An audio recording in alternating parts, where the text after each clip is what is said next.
നമസ്കാരം. Out of ഫോക്കസിലേക്ക് സ്വാഗതം. ഗവർണറെക്കുറിച്ച് സംസാരിച്ച് തുടങ്ങാം നമുക്ക്. ഗവർണർക്ക് പിന്നാലെയാണ് കുറച്ചേറെ ദിവസങ്ങളായി കേരളം, അല്ലെങ്കിൽ കേരളത്തിന് പിന്നാലെ ഗവർണറുണ്ട്. അതിപ്പോൾ SFIയുമായുള്ള ഏറ്റുമുട്ടൽ പുതിയ തലങ്ങളിലേക്ക് കടക്കുന്നു.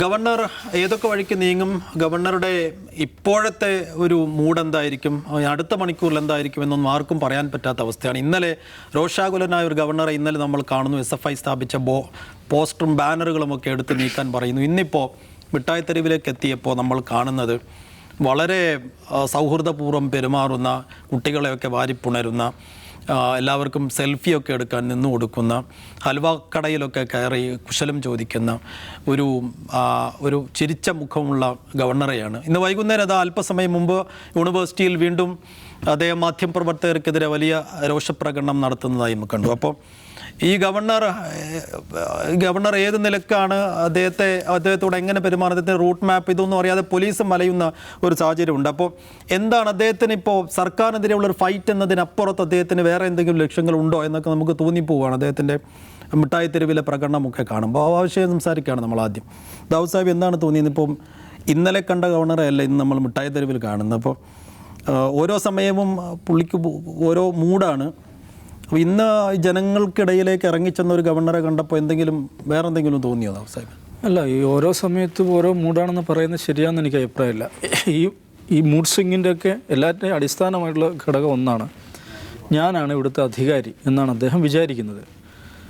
അദ്ദേഹം മാത്രമല്ല വിചാരിക്കുന്നത്, ഇപ്പോൾ BJP ഗവൺമെൻറ് വന്നതിന് ശേഷം നിശ്ചയിക്കപ്പെട്ട എല്ലാ ഗവർണർമാരും അതാണ് വിചാരിക്കുന്നത്. പ്രത്യേകിച്ച് നോൺ BJP സ്റ്റേറ്റുകളിൽ ഗവർണറായിരിക്കുന്ന ആളുകൾ.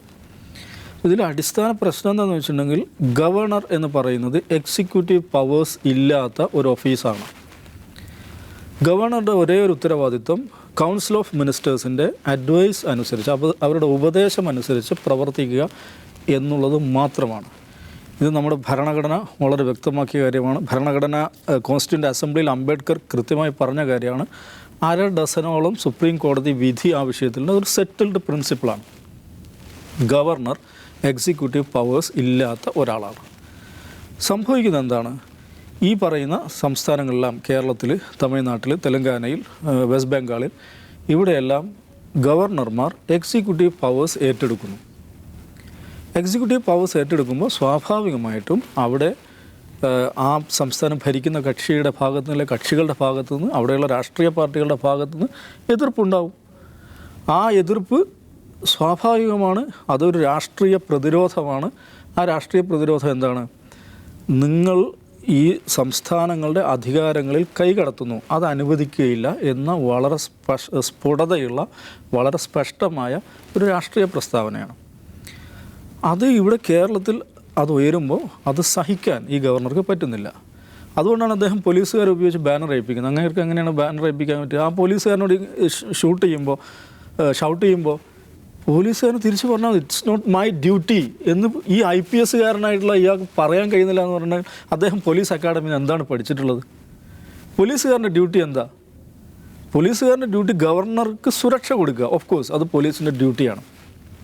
എന്തെങ്കിലും ഒരു സുരക്ഷാ സെക്യൂരിറ്റി ബ്രീച്ച് ഉണ്ടാവുകയാണെങ്കിൽ ഈ ബാനർ ഒരു ബ്രീച്ച് സൃഷ്ടിക്കുകയാണെന്ന് വിചാരിക്കുക. ഇദ്ദേഹത്തിൻ്റെ പേഴ്സണൽ സെക്യൂരിറ്റിയെ അപകടപ്പെടുത്തുന്ന തരത്തിൽ ഒരു ബാനർ, അത് SFIയുടേതാകട്ടെ, അല്ലെങ്കിൽ ഇപ്പോൾ ഇദ്ദേഹം പങ്കെടുക്കുന്ന പരിപാടിയുടെ സംഘാടകരുടേതാകട്ടെ, അതൊരു സെക്യൂരിറ്റി ബ്രീച്ച് ഉണ്ടാക്കുന്നുണ്ടെങ്കിൽ ഓഫ് കോഴ്സ് അത് അഴിച്ചു മാറ്റേണ്ടത് പോലീസിൻ്റെ ഉത്തരവാദിത്തമാണ്. ഇതെന്താ ചെയ്യുന്നത്? SFI ഒരു ബാനർ ഉയർത്തിയിരിക്കുകയാണ്. ആ ബാനർ എന്താണ്? അതൊരു രാഷ്ട്രീയ പ്രതിഷേധമാണ്. ഗവർണർ നടത്തിക്കൊണ്ടിരിക്കുന്ന നടപടി ശരിയല്ല എന്ന് പറയാൻ വേണ്ടി SFI ഉയർത്തിയിട്ടുള്ള ഒരു ബാനറാണ്. അത് മാറ്റണം എന്ന് പറഞ്ഞിട്ടാണ് ഇങ്ങനെ റോട്ടിൽ കിടന്ന് ആക്രോശിക്കുകയാണ്. Sir sir sir sir sir it is not like that sir എന്ന് പറഞ്ഞ് ഈ എന്താ പറയുക, കാല് പിടിച്ച് നടക്കുക ഒരു IPS കാരൻ. It is not my duty എന്നങ്ങ് പറഞ്ഞാൽ പോരെ? ഗവർണർക്ക് എന്ത് ചെയ്യാൻ പറ്റും? ഗവർണർ പോണ വഴിക്കുള്ള രാഷ്ട്രീയ പോസ്റ്ററുകൾക്ക്, ബാനറുകൾക്ക് അഴിച്ചു മാറ്റുക എന്നുള്ളത് പോലീസിൻ്റെ ജോലിയാണോ? ഗവർണറിൽ ആരാവട്ടെ, നമ്മളിതൊരു ജനാധിപത്യ രാജ്യമാണ്. നമ്മൾ പോകുന്ന വഴിക്കൊക്കെ നിങ്ങളൊരു പബ്ലിക് ഓഫീസ് സെർവ് ചെയ്യുന്ന ഒരാളാണെങ്കിൽ നിങ്ങൾക്കെതിരായുള്ള വിമർശനങ്ങൾ എഴുതി വെച്ചിട്ടുണ്ടാവും. ഇപ്പോൾ നരേന്ദ്രമോദി ചെന്നൈയിൽ വരുമ്പോഴൊക്കെ കറുത്ത ബലൂൺ ഉയർത്തുമല്ലോ ആളുകൾ, കറുത്ത ബലൂൺ പറപ്പിക്കും. എന്താണ് മോഡി ഗോ ബാക്ക് എന്ന് പറഞ്ഞിട്ട്. അവിടെ മോഡി ഇറങ്ങി ഷൗട്ട് ചെയ്യാണ്, അത് ആ ബലൂണൊക്കെ പിടിച്ചുകൊണ്ടാണ്, അല്ല അതൊക്കെ പൊട്ടിക്കുമെന്ന് പറഞ്ഞാൽ എന്തൊരു അന്തക്കേടാണത്. ഈ അന്തക്കേടാണ് ഇങ്ങനെ ചെയ്യുന്നത്. അപ്പോൾ ഈ പ്രശ്നം എന്താണെന്ന് വെച്ചിട്ടുണ്ടെങ്കിൽ ഈ എക്സിക്യൂട്ടീവ് പവേഴ്സ് അല്ലെങ്കിൽ സംസ്ഥാന സർക്കാരുകളുടെ അധികാരം കൈയാളുക എന്നുള്ള അങ്ങേയറ്റം ഭരണഘടനാ വിരുദ്ധമായ ഏർപ്പാടാണ് എല്ലാ ഗവർണർമാരും ചെയ്തുകൊണ്ടിരിക്കുന്നത്. നമ്മുടെ സംസ്ഥാനത്ത് അത് തന്നെയാണ്. യൂണിവേഴ്സിറ്റികളുടെ കാര്യത്തിൽ ഇപ്പോൾ നമ്മുടെ സംസ്ഥാനത്ത് വളരെ നേരത്തെ തന്നെ ഈ നമ്മുടെ മെയിൻ സ്ട്രീം യൂണിവേഴ്സിറ്റീസ് ഉണ്ടല്ലോ, അതിൻ്റെയൊക്കെ സ്റ്റാറ്റ്യൂട്ട് പ്രകാരം ഗവർണർമാരാണ് ചാൻസലേഴ്സ്. അത് ഇത്രയും കാലം നമുക്കെല്ലാവർക്കും അറിയാം, ഒരു സെറമോണിയൽ ഓഫീസായിട്ട് ഇങ്ങനെ പോവുകയായിരുന്നു. ആരാണോ സംസ്ഥാനം ഭരിക്കുന്നത് ആ സംസ്ഥാന സർക്കാർ ആണ് അവിടുത്തെ ഭരണകാര്യങ്ങൾ, VCയുടെ കാര്യങ്ങൾ എല്ലാം നിശ്ചയിക്കുന്നത്. പക്ഷേ ഇദ്ദേഹം വന്നതിന് ശേഷം ഈ ചാൻസലർ എന്ന് പറയുന്ന സാങ്കേതികമായ ആ പദവി ഉപയോഗിച്ച് യൂണിവേഴ്സിറ്റിയുടെ കാര്യങ്ങൾ ഇടപെടാൻ തുടങ്ങി. അപ്പോൾ അതിനെ ഇടപെടാൻ തുടങ്ങിയപ്പോഴാണ് സംസ്ഥാന സർക്കാർ അതിനെതിരെ നിയമം പാസ്സാക്കുന്നത്. കാരണം ഇങ്ങനെയല്ല നമ്മളിത് കണ്ടിരുന്നത്. 2022 ഡിസംബർ 13 ആ നിയമം പാസ്സാക്കുന്ന ഓർക്കണം. ഇതുവരയ്ക്കും ആ മനുഷ്യൻ ആ ബില്ലിൽ ഒപ്പിട്ടിട്ടില്ല, അതിലൊരു നടപടിയും സ്വീകരിച്ചിട്ടില്ല. എന്ന് പറഞ്ഞാൽ അതിൻ്റെ അർത്ഥം എന്താണ്? സംസ്ഥാനത്ത് ഒരു ജനകീയ സർക്കാരുണ്ട്. നമുക്ക് ഏത് സർക്കാരാവട്ടെ, നിങ്ങൾക്ക് അവരോട് യോജിപ്പോ വിയോജിപ്പോ ഒക്കെ ഉണ്ടാകാം. പക്ഷേ ഇത് സംസ്ഥാനത്ത് ജനങ്ങൾ തിരഞ്ഞെടുത്ത ഒരു സർക്കാരാണ്, ജനങ്ങളുടെ മാൻഡേറ്റുള്ള ഒരു സർക്കാരാണ്, ജനങ്ങളോട് ഉത്തരവാദിത്തമുള്ള സർക്കാരാണ്. അപ്പം ഇപ്പോൾ CPM-കാരാണ് VC-മാരാക്കുക, CPM-ന് ഇഷ്ടപ്പെട്ടവരെയാണ് VC-മാരാക്കുക, അവരുടെ ആളുകളാണ് കുത്തി നിറക്കുക എന്ന് പറഞ്ഞാൽ ആ പറയുന്നതിൽ അർത്ഥമില്ല. കാരണം CPM എന്ന് പറയുന്നത് അല്ലെങ്കിൽ LDF എന്ന് പറയുന്നത് ജനങ്ങൾ തിരഞ്ഞെടുത്തിട്ടുള്ളൊരു സർക്കാരാണ്. പിണറായി വിജയൻ എന്ന് പറയുന്നത് ആ സർക്കാരിനെ നയിക്കുന്ന ആളാണ്. ആ സർക്കാരിൻ്റെ നയങ്ങൾക്കും താല്പര്യങ്ങൾക്കും അനുസരിച്ച് ആളുകൾ തന്നെയാണ് യൂണിവേഴ്സിറ്റിയിൽ വരിക. അതെന്താണ്? അത് ജനങ്ങൾ തിരഞ്ഞെടുത്ത ഒരു ജനകീയ സർക്കാരിൻ്റെ തീരുമാനമാണ്. അപ്പോൾ ആ സർക്കാരിൻ്റെ തീരുമാനമാണ് എന്ത്? ഇങ്ങേര് എന്നുള്ളതല്ല, ഗവർണർ എന്ന് പറയുന്ന ആൾ ചാൻസലറായിട്ട് വേണ്ട എന്നുള്ളത്. നിയമസഭ അങ്ങനെ ഒരു ബില്ല് പാസ്സാക്കുന്നു, അത് ഒപ്പിടുന്നില്ല. എന്നിട്ടിപ്പം കണ്ട ആളുകളെ മുഴുവൻ ഈ സെനറ്റിലേക്ക് കുത്തി നിറക്കുകയാണ്. അപ്പോൾ അതിനെതിരെ SFIയുടെ സെക്രട്ടറി ആർഷോ പത്രസമ്മേളനത്തിൽ പലതവണ അദ്ദേഹം പറഞ്ഞൊരു കാര്യമുണ്ട്, RSSകാരെ കുത്തി നിറക്കുകയാണ്. ഞാൻ പറയുന്നത് RSSകാരെ കുത്തി നിറക്കുന്നത്, ഗാന്ധിയന്മാരെയാണ് കുത്തി നിറക്കുന്നത്. ഇനി അതല്ല, ഇവരെ CPM-മാരാണ് കുത്തി നിറക്കുന്നത്. എന്നാലും ഇത് അനുവദിക്കാൻ പാടില്ല. കാരണം ഇതെന്താണ് സംഭവം? ഇത് സംസ്ഥാന സർക്കാരിൻ്റെ അധികാരങ്ങളിൽ കേന്ദ്രം കൈകടത്തുന്ന, കേന്ദ്രം നേരിട്ടിടപെടുന്ന ഒരു വിശാല പദ്ധതിയുടെ ഭാഗമാണ്. എന്ന് പറഞ്ഞാൽ ഈ രാജ്യം മൊത്തം ഒരു കേന്ദ്ര ഭരണ പ്രദേശമാക്കുക എന്നുള്ളതാണ്. ഇത് സെനറ്റല്ലേ, സെനറ്റിൽ കുറച്ച് അംഗങ്ങളുടെ കാര്യമല്ല, അതിന് ഇത്ര ബഹളം ഉണ്ടാക്കണമെന്ന് വെച്ചാൽ ഈ വിഷയത്തിലുണ്ടാകുന്ന ഓരോ ചെറിയ നീക്കത്തെയും പരമാവധി ശക്തി ഉപയോഗിച്ച് എതിർത്തിട്ടില്ലെങ്കിൽ ഇതിങ്ങനെ ക്രീപ്പ് ചെയ്ത് എന്താണ് ഇങ്ങനെ കയറി വരും. ഇതാണ് സംഭവിച്ചുകൊണ്ടിരിക്കുന്നത്. ഇതാണ് വർഷങ്ങളായി സംഭവിച്ചുകൊണ്ടിരിക്കുന്നത്. അപ്പോൾ ഇത് SFIയുടെ മാത്രം ഉത്തരവാദിത്തമല്ല, സംസ്ഥാനത്തെ മുഴുവൻ രാഷ്ട്രീയ പ്രസ്ഥാനം, ജനാധിപത്യ പ്രസ്ഥാന ഉത്തരവാദിത്തമാണ് ഈ പറയുന്ന ഗവർണർ എക്സിക്യൂട്ടീവ് പവേഴ്സ് ഏറ്റെടുക്കുന്ന, അല്ലെങ്കിൽ എല്ലാ സംസ്ഥാനങ്ങളെയും കേന്ദ്രഭരണ വളഞ്ഞ വഴിയിൽ കേന്ദ്രഭരണ പ്രദേശമാക്കുന്ന ഈ ലാർജർ ഡിസൈൻ ഇത് തിരിച്ചറിയുക, അതിനെ പ്രതിരോധിക്കുക എന്നുള്ള എല്ലാവരുടെ ഉത്തരവാദിത്തമാണ്. അതുകൊണ്ട് SFI നടത്തുന്ന സമരം ഈ നമ്മുടെ ഫെഡറൽ പൊളിറ്റിയെ, ജനാധിപത്യ സംവിധാനത്തെ സംരക്ഷിക്കാനുള്ള സമരത്തിൻ്റെ ഭാഗമാണ്. ഈ ഫലസ്തീൻ പ്രശ്നത്തിൻ്റെ സമയത്ത് സ്വരാജ് പറഞ്ഞല്ലോ, അവരെന്ത് ചെയ്താലും അവർ നിരപരാധികളാണെന്ന്. അതേപോലെ ഞാൻ പറയുന്നു, ഈ സമരത്തിൽ SFI എന്ത് ചെയ്താലും അവർ ശരിയാണെന്നാണ് എൻ്റെ അഭിപ്രായം. നിഷാദ്, ഇങ്ങനെ ഒരു ഗവർണറെ കണ്ട് നമുക്ക് ശീലമില്ല. ഇങ്ങനെ ഈ ദാവൂദ് പറഞ്ഞ പോലെ എക്സിക്യൂട്ടീവ് പവർ കൈയാളുന്ന അങ്ങനെ രീതി കണ്ടു ശീലമില്ല. അപ്പോൾ അങ്ങനെ ഒരു ശീലമില്ലാത്തതിൻ്റെ പ്രശ്നം സർക്കാരിനും ഇതെങ്ങനെ നേരിടണമെന്ന് അറിയാത്തൊരു പ്രശ്നം പോലീസിനും ഉണ്ടോ? പോലീസിൻ്റെ കാര്യം വിട്ടേക്കാം. ഇത് നേരത്തെ ദാവൂദ് സാഹിബ് ചൂണ്ടിക്കാണിച്ചോളൂ, 2 പ്രധാനപ്പെട്ട കാരണങ്ങളാൽ കേരളത്തെ സംബന്ധിച്ച് അതിപ്രസക്തമായിട്ടുള്ള ഒരു സമരഘട്ടത്തിലാണ് നമ്മൾ നിൽക്കുന്നത്. ഒന്നാമത്തേത്, സമഗ്രാധിപത്യ പ്രവണതയുള്ള ഒരു ഭരണകൂടം നമ്മുടെ സംസ്ഥാനത്തിൻ്റെ സവിശേഷമായ എല്ലാ അവകാശങ്ങൾക്കും മേലെ കടന്നു കയറുകയാണ്. രണ്ടാമത്തേത്, സംഘപരിവാറിൻ്റെ താല്പര്യമുള്ള RSSകാരെ നമ്മുടെ ഉന്നത വിദ്യാഭ്യാസ മേഖലയിൽ കുത്തി നിറയ്ക്കാനുള്ള ശ്രമം നടത്തുകയാണ്, അല്ലെങ്കിൽ കുത്തി നിറച്ചുകൊണ്ടിരിക്കുകയാണ്. അതിനെതിരെ നിലകൊള്ളുന്ന ഒരു വളരെ പൊളിറ്റിക്കലായിട്ടുള്ള സമരമാണ് ഈ സമരം.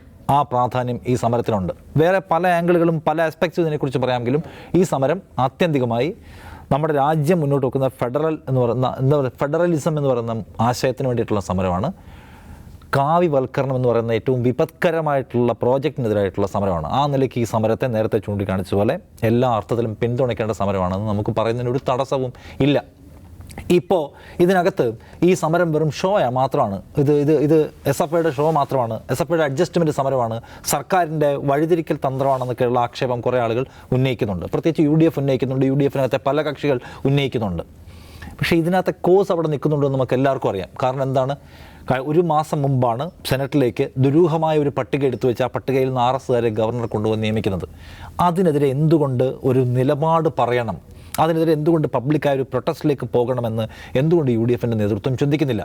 SFIയുടെ സമരത്തിൻ്റെ കൂടെ കൂടണമെന്നോ അതിൻ്റെ കൂടെ കരിങ്കൊടിയുമായി പോകണമെന്നോ അല്ല, മറിച്ച് സ്വന്തമായ ഒരു സമരം പ്രഖ്യാപിക്കുകയോ ഗവർണർക്കെതിരെ ഒരു വളരെ സ്ട്രോങ് ആയ പൊസിഷൻ എടുക്കുകയോ ചെയ്യാത്തത് എന്തുകൊണ്ടാണ്? ഇതിനകത്ത് ഞങ്ങൾ കൂടിക്കൊടുത്താൽ അവസാനം CPM അതിൻ്റെ ചാമ്പ്യനാകും, ഞങ്ങൾക്ക് അതിൻ്റെ ഗുണം കിട്ടില്ല എന്നാണ് അവർ വിചാരിക്കുന്നതെങ്കിൽ അവർക്ക് തെറ്റിപ്പോയിട്ടുണ്ട്. കാരണം കേരളം ഇതിനെ കണ്ടുകൊണ്ടിരിക്കുകയാണ്. ഇന്നലെ വൈകുന്നേരം നമ്മൾ സോഷ്യൽ മീഡിയ എടുത്ത് നോക്കിയാൽ കാണാമല്ലോ എന്താണ് ഗവർണർ ചെയ്യുന്നതെന്നും അതിനോടുള്ള കേരളത്തിൻ്റെ പ്രതികരണം എന്താണെന്ന് മനസ്സിലാക്കണമെങ്കിൽ ഇന്നലത്തെ സോഷ്യൽ മീഡിയ ഫീഡ് കണ്ടാൽ മതി. കേരളം ഈ കാര്യത്തിൽ ഗവർണർ ചെയ്യുന്ന എല്ലാ അതിക്രിയയ്ക്കും എതിരായി നിൽക്കുകയാണ്. അങ്ങനെ എതിരായി നിൽക്കുമ്പോൾ ആ പൾസ് മനസ്സിലാക്കാനെങ്കിലും ഒരു രാഷ്ട്രീയ കക്ഷിക്ക് ഉത്തരവാദിത്തമുണ്ട്, ഒരു മുന്നണിക്ക് ഉത്തരവാദിത്തമുണ്ട്. അതെന്തുമാത്രം UDF നിർവഹിക്കുന്നുണ്ട്. ഇന്നിപ്പോൾ അവർ പറയുന്നു ഒരേ സമയം ഉന്നത വിദ്യാഭ്യാസ മേഖലയിൽ CPMും അവരുടെ താല്പര്യം നടപ്പിലാക്കുകയാണ്, അതുപോലെ സംഘപരിവാരം നടപ്പിലാക്കുകയാണ്, രണ്ടിനും ഞങ്ങൾ എതിരാണെന്ന്. അപഹാസ്യമായ ബാലൻസിംഗ് ആണ് അത്. CPM ഇവിടെ തിരഞ്ഞെടുക്കപ്പെട്ട ഒരു ഭരണകക്ഷിയാണ്, അവരവരുടെ താല്പര്യം നടപ്പിലാക്കും. അത് അപകടകരമാണോ? അത് വർഗീയതയുടെ താല്പര്യമാണോ? വിഭജനത്തിൻ്റെ താല്പര്യമാണോ? വിഘടനവാദത്തിൻ്റെ താല്പര്യമാണോ? അല്ല. അവർ ഇവിടെ 5 വർഷം കൂടുമ്പോൾ തിരഞ്ഞെടുക്കപ്പെടുന്ന ഒരു രാഷ്ട്രീയ കക്ഷിയും ഒരു മുന്നണിയുമാണ്. ആ മുന്നണിയുടെ താല്പര്യമായിട്ടുള്ള ആളുകൾ സർവകലാശാലകളിൽ വരും. UDF വരുമ്പോൾ UDFിൻ്റെ താല്പര്യമുള്ള ആളുകൾ VCമാരും സെനറ്റിലും സിൻഡിക്കേറ്റിലും ഒക്കെ വരും. അത് സ്വാഭാവികം. അതിനപ്പുറത്തേക്ക് വളഞ്ഞ വഴിയിലൂടെ ഇവിടുത്തെ പ്രാദേശിക സർക്കാരിൻ്റെ എല്ലാ അവകാശങ്ങൾക്കും മേലെ കൂടി സംഘപരിവാർ രഥം ഉരുട്ടുമ്പോൾ അതിന് പ്രാധാന്യമുണ്ട് എന്ന് വിചാരിക്കുന്ന ഇപ്പോൾ NCERT പാഠപുസ്തക വിഷയത്തിൽ പ്രതിഷേധം ഉന്നയിക്കുകയും സമരം ചെയ്തവരാണല്ലോ KSUക്കാരും MSFകാരും അല്ലെങ്കിൽ ഇവിടുത്തെ UDFകാരും. അതിൻ്റെ ഒരു എക്സ്റ്റൻഷനാണ് ഈ കാണുന്നത് നമ്മുടെ ഉന്നത വിദ്യാഭ്യാസ മേഖലയിലേക്ക് കടന്നു കയറാനുള്ള ശ്രമം. അതിനെ കണ്ടില്ലെന്നടിക്കുക, എന്നിട്ട് ഇതൊക്കെ ഒരു അഡ്ജസ്റ്റ്മെൻ്റ് ആണെന്ന് പറയുക. ഈ സമരത്തിനിടയ്ക്ക് SFIക്കാർ തുണി ഉരിഞ്ഞു പോയത് കണ്ടില്ലെന്ന് നാണക്കേടാണെന്ന് പറഞ്ഞ് എന്താ പറഞ്ഞത്, ഈ സോഷ്യൽ മീഡിയയിൽ കിടന്ന് ബഹളം വയ്ക്കുക. ഇതാണ് ഇവർ ചെയ്തുകൊണ്ടിരിക്കുന്ന കാര്യം. അതുകൊണ്ട് ഇതിനകത്ത് നേരത്തെ ദാവൂസായി പറഞ്ഞു, ജനാധിപത്യബോധമുള്ള മതനിരപേക്ഷ മൂല്യങ്ങളെ ഉള്ളിലുള്ള മുഴുവൻ മനുഷ്യരും ഒന്നിച്ച് അണിനിരക്കേണ്ട ഒരു സമരമുഖമാണ്. അണിനിരക്കുക എന്ന് വെച്ചാൽ റോഡിലിറങ്ങി കൊടി പിടിക്കുക എന്നുള്ളതല്ല, മനസ്സുകൊണ്ട് ഐക്യപ്പെടേണ്ട സമരമാണ്. കാരണം നമ്മുടെ ഈ സിസ്റ്റം ഇങ്ങനെ വൈവിധ്യങ്ങളോടെ നിൽക്കാൻ, ഭരണഘടനാ മൂല്യങ്ങളോടെ നിൽക്കാൻ നമുക്ക് ഈ സമരഘട്ടം വളരെ പ്രധാനപ്പെട്ട ഒന്നാണ്. ഗവർണർ പരമാവധി ഇതിനകത്ത് പ്രശ്നം ഉണ്ടാക്കാൻ ശ്രമിക്കുകയാണ്. ഇന്നിപ്പോൾ കോഴിക്കോട്ടെ മിഠായി തെരുവിലൂടെ നടക്കുന്ന എന്തിനാണ്? പോലീസ് പ്രൊട്ടക്ഷൻ ഇല്ലാതെ, പോലീസിനെ മുൻകൂട്ടി ഇൻഫോം ചെയ്യാതെ എന്തെങ്കിലും ഒരു പ്രൊവോക്കേഷൻ ആരെങ്കിലും ഉണ്ടാക്കുകയോ, ആരെങ്കിലും ഒരു കല്ലെടുത്തെറിയുകയോ, ആരെങ്കിലും ഒരു പ്രശ്നം ഉണ്ടാക്കുകയോ ഗവർണർ അടുത്തേക്ക് വരികയോ ചെയ്താൽ ഇവിടുത്തെ കാര്യങ്ങൾ മുഴുവൻ താറുമാറായി എന്ന് സ്ഥാപിക്കാൻ വളരെ ആലോചിച്ചുറപ്പിച്ച് വളരെ തിരക്കുള്ളൊരു സ്ഥലത്തേക്ക് ഇറങ്ങി വരികയാണ് ഇയാൾ ചെയ്യുന്നത്. അതിനാരും നിന്നു കൊടുത്തില്ലെന്ന് മാത്രമല്ല ആരും അതിനെ മൈൻഡ് ചെയ്യുകയും ചെയ്തില്ല. അതുകൊണ്ട് ആ പ്രോജക്റ്റ് പൊളിഞ്ഞു. പിന്നെ ഇപ്പോൾ പിണറായി വിജയൻ ആർക്കും സ്പർശിക്കാനാവാത്ത അസ്പർശനായ ഒരു നേതാവാണ്, ഞാൻ അങ്ങനല്ല, ജനങ്ങൾക്കിടയിലേക്ക് വരുന്നു എന്ന് സ്ഥാപിക്കാനുള്ള ഉദ്ദേശവും ഒരുപക്ഷെ അതിനകത്തുണ്ടാവും. എന്നാലും ഗവർണർ ഇവിടെ സൃഷ്ടിക്കാൻ ശ്രമിക്കുന്ന എല്ലാ തരത്തിലുള്ള അവരുടെ പ്ലാൻ പൊളിഞ്ഞു പോയ കാഴ്ചയാണ് നമ്മളിന്ന് കാണുന്നത്. അതായത് മിഠായി തെരുവിൽ ഇറങ്ങിച്ചെന്നു, ഇവിടെയൊക്കെ മൊത്തം ക്രമസമാധാനം നില പ്രശ്നമാണെന്ന് പറയുമ്പോൾ ഇവിടെ ക്രമസമാധാനത്തിന് ഒരു പ്രശ്നമില്ല, ഏത് ഗവർണർക്കും ഇറങ്ങി നടക്കാം, എല്ലാവരും സ്വീകരിക്കപ്പെടുമെന്നും സെൽഫി എടുക്കാൻ എല്ലാവരും ഓടി വരുന്നു അദ്ദേഹത്തിന് നിന്ന് മനസ്സിലായിട്ടുണ്ട്. പിന്നെ വന്ന ഇമേജ് എന്താണോ ഗവർണർ ഉദ്ദേശിച്ചത് അതിൻ്റെ ഓപ്പോസിറ്റായിട്ടുള്ള കാര്യം സംഭവിച്ചതാണ് എനിക്ക് തോന്നുന്നത്. ഗവർണറെ കൈകാര്യം ചെയ്യുന്നതിൽ സർക്കാർ വൈകിപ്പോയിട്ടുണ്ടെന്നുള്ള അഭിപ്രായം കൂടിയുള്ള ആളാണ് ഞാൻ. അതായത് CAA സമരകാലത്ത് അസാധാരണമായി ഗവർണർ രാജ്ഭവനിൽ നിന്ന് ഇറങ്ങി വരികയും CAA എന്ന് പറഞ്ഞ നിയമത്തെ പിന്തുണച്ചുകൊണ്ട് നാട്ടിലാകെ പ്രസംഗിച്ച് നടക്കുകയും ചെയ്തു.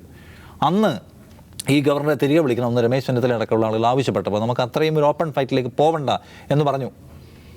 ജ്യോതിലാലിനെ മാറ്റണം, സെക്രട്ടറിയെ മാറ്റണം എന്നാവശ്യപ്പോൾ ജ്യോതിലാലിനെ മാറ്റുകയും എന്താണോ ഗവർണർ ആവശ്യപ്പെട്ടത് അത് ചെയ്തു കൊടുക്കുകയും ചെയ്തടക്കമുള്ള കോംപ്രമൈസിൻ്റെ ഘട്ടം കഴിഞ്ഞാണ് സർക്കാർ ഇവിടെ വരുന്നതെന്ന് ഓർക്കണം. ആത്യന്തികമായി ഗവർണർ ആരിഫ് മുഹമ്മദ് ഖാൻ വന്നിട്ടുള്ളത് RSSൻ്റെ തിട്ടൂരവുമായിട്ടാണെന്നും അത് ഈ സർക്കാരിനെ തകർക്കാനാണെന്നും ഫെഡറലിസത്തെ തകർക്കാനാണെന്നും സമഗ്രാധിപത്യത്തിൻ്റെ സന്ദേശമാണ് അയാളുടെ കയ്യിലുള്ളതെന്നും മുൻകൂട്ടി മനസ്സിലാക്കിയിട്ടില്ല. അല്ലെങ്കിൽ മുൻകൂട്ടി മനസ്സിലാക്കിയെങ്കിലും ഒരു കോംപ്രമൈസ് ടോണിലേക്ക് സർക്കാർ പോയിട്ടുണ്ട്. ഫൈനലി സർക്കാരിന് മനസ്സിലായി ആരോടാണ് കോംപ്രമൈസ് സംസാരിക്കാൻ പോകുന്നത്. ഒരു സംഘ് പരിവാർ ഏജന്റിനോട് കോംപ്രമൈസ് സംസാരിച്ചാൽ അത് എവിടെ എത്താൻ പോകുന്നില്ല എന്നും അദ്ദേഹം വന്നിട്ടുള്ളത് വേറെ പണിക്കാണെന്നും സർക്കാരിന് വൈകിയെങ്കിലും മനസ്സിലാവുന്നുണ്ട്. അതിൻ്റെ ഒരു പ്രതിഫലനമായി ഈ സമരത്തെ എടുക്കണം. SFI അക്കാര്യത്തിൽ അവരുടെ രാഷ്ട്രീയ ഉത്തരവാദിത്വം ഏറ്റവും മനോഹരമായി നിർവഹിക്കുന്നതിൻ്റെ കാഴ്ചയാണ് നമ്മൾ കാണുന്നത്. ഏതൊക്കെ നിലയ്ക്ക് അവരെ അപഹസിക്കാൻ ശ്രമിച്ചാലും, എങ്ങനെ കളിയാക്കാൻ ശ്രമിച്ചാലും, എന്തൊക്കെ അഡ്ജസ്റ്റ്മെൻറ്റ് ആരോണം ഉന്നയിക്കാൻ ശ്രമിച്ചാലും ഇപ്പോൾ അവർ ഉയർത്തിപ്പിടിക്കുന്ന കോസ് കേരളത്തിൻ്റെ പൊതുതാല്പര്യത്തിന് വേണ്ടിയുള്ളതാണ്. അതിനോട് നിൽക്കാൻ മലയാളികൾക്ക് അതിന് കഴിയും, ആളുകൾക്ക് അതിന് കഴിയുന്നുണ്ട്. ഇപ്പോൾ ഗവർണർക്ക് ഈ പറഞ്ഞ എഡ്ജൊന്നും നമുക്കിപ്പോൾ നോക്കി കാണാൻ കഴിയുന്നില്ല. സോ അതുകൊണ്ട് ഗവർണർ ഈ കാണിക്കുന്ന അതിക്രിയയെക്കുറിച്ച് ദാവൂസായി വളരെ വിശദമായിട്ട് പറഞ്ഞു.